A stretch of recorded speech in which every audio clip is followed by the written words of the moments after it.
Hi everyone. I hope you are doing well. I pray to God that you and your family are safe and happy. Today's story takes us back to a defining moment of World War II. This is not a story of legends or myths, but the real decisions, mistakes, and realities of war. December 18, 1944, the Ardennes Forest. Snow presses down on pine branches, and fog sits low over the narrow roads near Wallerscheid, Belgium. The German offensive has torn a hole through the American lines. This is the opening phase of what history will call the Battle of the Bulge. Moving carefully through the trees is 2nd Lieutenant Charles B. MacDonald, 23rd Infantry Regiment, 2nd Infantry Division, United States Army. He is 21 years old. His platoon is under strength, exhausted, and cold. They have been ordered forward. Despite broken communications and unclear enemy positions, nothing about this moment feels heroic. It feels tight, cramped, and dangerous. The soundscape is muted snow-absorbing footsteps, distant artillery thumps rolling like slow thunder. MacDonald keeps his men spread, rifles at the ready. German patrols are nearby. The enemy is not retreating. They are advancing. They reach a small clearing near a battered stone building, once a border outpost. A white cloth appears at the doorway. Then another. American rifles snap upward. A shout in German carries through the fog. Out of the doorway step German prisoners of war, not infantrymen in field gray coats, but female Wehrmacht auxiliaries, Helferinnen. They wear oversized greatcoats, their insignia hastily removed. Their faces are pale from cold and shock. They raise their hands slowly, carefully. This is not what MacDonald expects. They are trembling not from fear alone, but from hunger and exhaustion. One stares at the American helmets as if seeing something unreal. Another winces when artillery sounds again to the east. The war has caught them in motion, in service roles they were never meant to fight through. An American private reaches into his field jacket. He produces a glass bottle Coca-Cola, its label damp, cap already loosened. Without ceremony, he offers it forward. For a moment, no one moves. One of the women takes the bottle. She studies it, confused. Then she drinks. Her eyes widen not with joy, but disbelief. Sugar, carbonation, normalcy. Something from a world not on fire. Around them, the forest remains hostile. German armor is reported moving nearby. Orders crackle faintly over a damaged radio. MacDonald knows this pause cannot last. He signals his men to move the prisoners back toward the rear. Behind them, artillery begins to land closer now. And ahead, somewhere beyond the fog, the German advance is still coming. The column moves slowly through the trees. Snow crunches under boots, too loud in the silence. 2nd Lieutenant Charles MacDonald walks near the rear now, counting heads, watching the fog behind them. The German female prisoners are placed in the center, protected, controlled, but clearly shaken. This forest does not feel like safety to anyone wearing a uniform. A distant 88mm gun fires. The sound arrives a second later, flat and heavy. Somewhere ahead, American units are being pushed back. The German offensive is not a rumor anymore. It is pressure, constant and closing. MacDonald's radio crackles briefly, static, then a broken message. Enemy armor sighted near. Losheim Gap.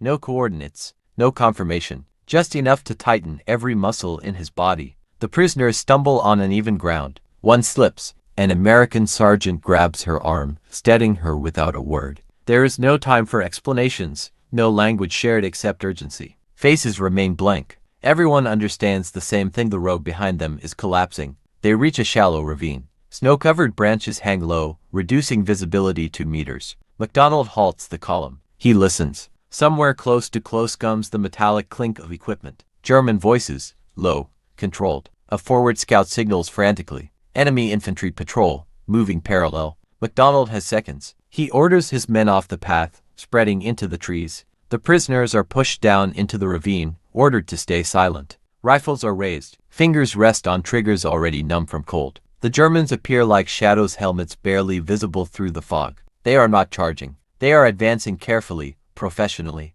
This is no retreating army. This is momentum. An American private's breath fogs too fast. A German soldier pauses, listens. Artillery interrupts everything. Shells crash nearby, sending snow and dirt skyward. The ground shakes. The German patrol scatters instinctively. MacDonald does not waste the moment. He signals withdrawal, fast, controlled. They pull back through the ravine, shells walking closer. One prisoner screams as a tree explodes nearby, splinters cutting the air. The scream is swallowed by another blast. Coca-Cola bottles shatter in a pack. Glass disappears into the snow. The forest becomes chaos, smoke, falling branches, Shouted orders drowned by concussions. The German patrol fires blindly now. Bullets snap through branches. Americans return fire in short bursts, conserving ammunition. MacDonald feels time stretch. Every decision is incomplete. Every movement risks collapse. Then silence sudden and unnatural. The shelling lifts. Through the smoke, engines can be heard, not trucks.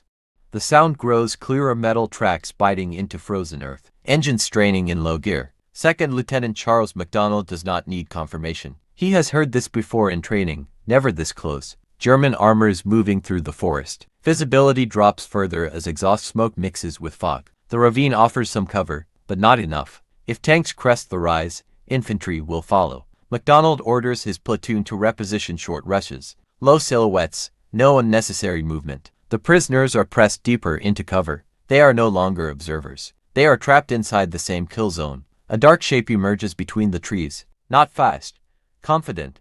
A Panzer IV, its turret scanning slowly, methodically. Infantry shadows move alongside it, using the tank as cover. This is textbook German advanced doctrine, armor and infantry locked together. MacDonald checks his resources. A few bazooka rounds. Limited grenades. Rifles already damp from snow. No artillery support he can rely on. Radio contact remains unreliable. This is not a position meant to be held. But retreat under armor pressure means collapse. The Panzer stops. Its engine idles. The turret turns slightly left, then right, probing. A German infantryman gestures. The tank fires. The shell detonates against a tree line. Wood explodes. Snow becomes shrapnel. The concussion knocks one American off his feet. Another screams, clutching his leg, blood dark against white snow. MacDonald moves without thinking. He drags the wounded man behind a fallen log. Orders are shouted, clipped, urgent. A bazooka team crawls forward, inch by inch, trying to find a flank. The tank remains partially obscured, its side armor not yet exposed. The prisoners press themselves into the ground. One covers her ears, eyes squeezed shut.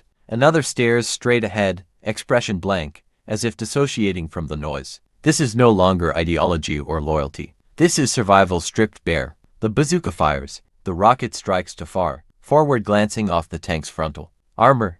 Sparks. No penetration. The Panzer responds instantly. Machine gun fire rakes the tree line, chewing through branches, forcing heads down. MacDonald knows what this means. The tank commander now has their position. Infantry begin to fan out, boots crunching closer. The forest that once concealed them now funnels the attack inward. A second tank engine is heard, then a third. This is no patrol. This is a push. MacDonald signals for withdrawal again, but the path behind them is no longer clear. German voices rise, sharper now, closer. The platoon is being compressed from armor in front. Infantry on the sides. Uncertainty to the rear. Snow continues to fall, and the forest begins to close.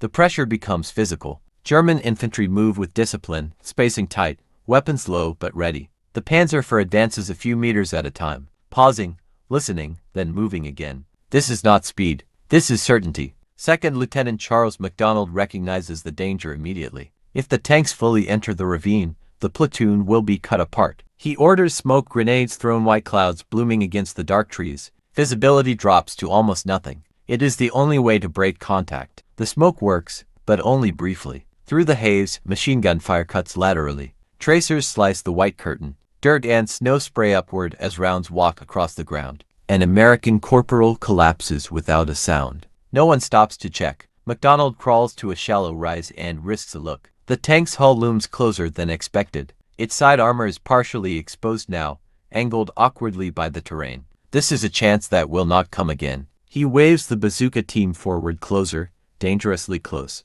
The assistant gunner hesitates, then nods. They move on elbows and knees, breath held, uniform soaked. The German auxiliaries remain pinned behind cover. One of them looks up as the Americans crawl past. For a second, their eyes meet, no hatred, no relief. Just recognition of the same situation, from opposite sides of the line. The bazooka fires again. This time the rocket strikes the tank's side near the engine compartment. A flash, smoke.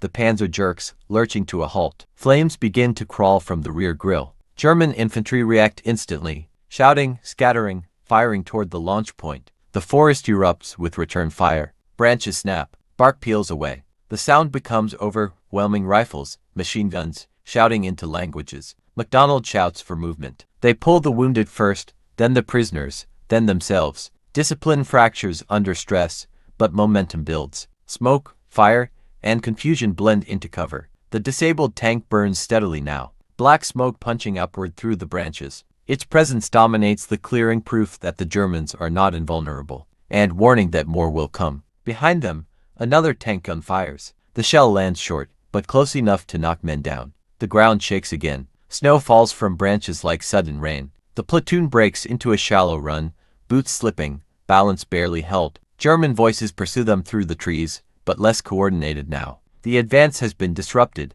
not stopped. MacDonald knows the truth. They have bought time, nothing more. Ahead, the forest thins slightly, and beyond it waits open ground.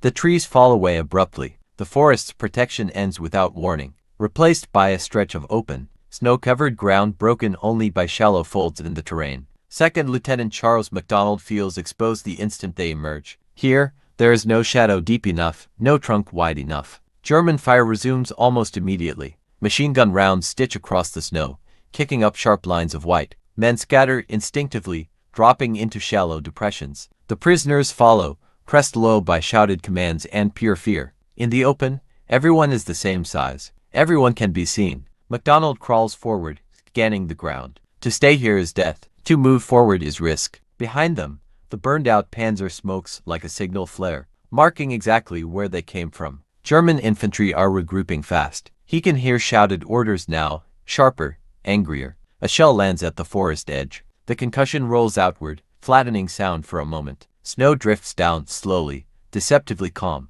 MacDonald makes the decision. He signals movement short bounds, 5 seconds at a time. One man moves, another covers, then another. It is clumsy, imperfect, but it holds. A German machine gun opens up from the left. Its angle is low, grazing. One American drops, hit in the shoulder. He does not scream. He curls inward, trying to make himself smaller. The female prisoners hesitate. Training and fear pull them in opposite directions. An American sergeant grabs one by the collar and drags her forward. She stumbles, then regains her feet, running blindly, head down. Snow sprays under boots. Breath burns in lungs already tight from cold. They reach a shallow ditch barely knee-deep, but it is enough. Bodies press into it, overlapping, breathing hard. Rifles rest on the edge. Shots crack back toward the Germans, not to win, only to delay. MacDonald looks back once. German infantry emerge from the trees now, spreading across the edge, cautious again. They are no longer charging. They are consolidating. Tanks will follow when terrain allows. This is not pursuit. It is containment. The radio crackles clearer now. An American voice, strained, announces defensive positions forming farther west. Relief, fragile and incomplete. Getting there will not be simple. Smoke drifts across the field, thin and unreliable. Snow continues to fall, filling footprints, erasing paths. The ground offers no memory of where to step next. MacDonald steadies his breathing. He signals again. They have one more move left in them, and the Germans are watching. The order moves down the line without words. Second Lieutenant Charles MacDonald raises his hand once, then drops it. The platoon rises from the ditch in fragments, bodies lifting, moving, disappearing into the falling snow. No one runs straight. No one looks back. German fire follows, measured, controlled. This is no panic response. It is pressure, applied carefully. Bullets crack past shoulders, chew into the frozen earth. A man stumbles, catches himself, keeps going. Discipline here is thin, but it is enough. The prisoners move with them now, no longer dragged, no longer frozen. Training has dissolved. Instinct remains. One slips and falls hard. An American soldier hauls her up without slowing. Their breaths fog together briefly, then separate again. Ahead, the ground dips toward a low ridgeline. Beyond it, faint shapes American troops digging in. Helmets barely visible above churned snow. It is not safety. It is only the next line. An artillery shell lands short, close enough to knock MacDonald sideways. His ears ring. For a second,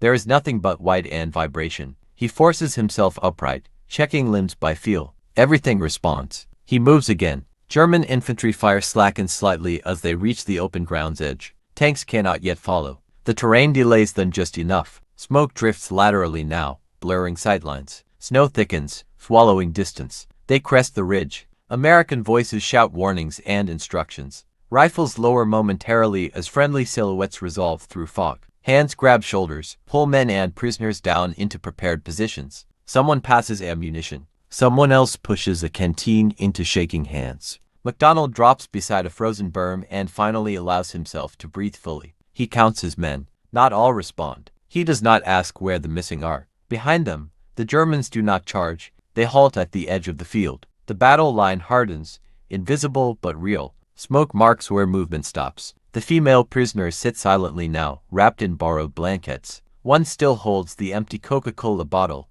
label torn, glass cracked. She does not drink. She just turns it slowly in her hands. The guns continue elsewhere. The war moves on around them. But here on this frozen strip of ground in the Ardennes, the advance has paused. Not ended. Paused.